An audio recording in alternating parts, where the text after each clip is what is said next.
بتعتقدي أحيانا إن الوقوف على الشط فيه النجاة، بس بعد فترة بتكتشفي إن حياتك عدت قدامك من غير ما تعيشيها. عارفين راكبي الأمواج بيعملوا إيه؟ بيفضلوا مستنيين عشان الموجة تعلى جدا ويطلعوا البورد بتاعهم، يعني بيختاروا أفضل لحظة خطر. احتمالية إنهم يقعوا كبيرة جدا، لكن هما بيلعبوا على نسبة نجاح 50 أو 60%.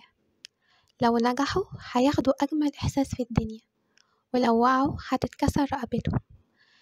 هي كده، مفيش حاجة في النص. طيب، مش في حاجات تتعمل على البحر أقل خطورة من ده؟ بالتأكيد يعملوا فلافل على الرملة، ياكلوا فريسكا وما باصين على البحر.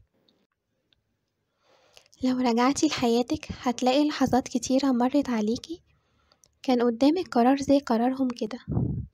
في شغل، في حياة شخصية، إنك تختاري اندفاعات الأدرينالين دي اللي ما تتوصفش. الحياة مخاطرة، واللي مش بيخاطر عايش بس من غير حياة.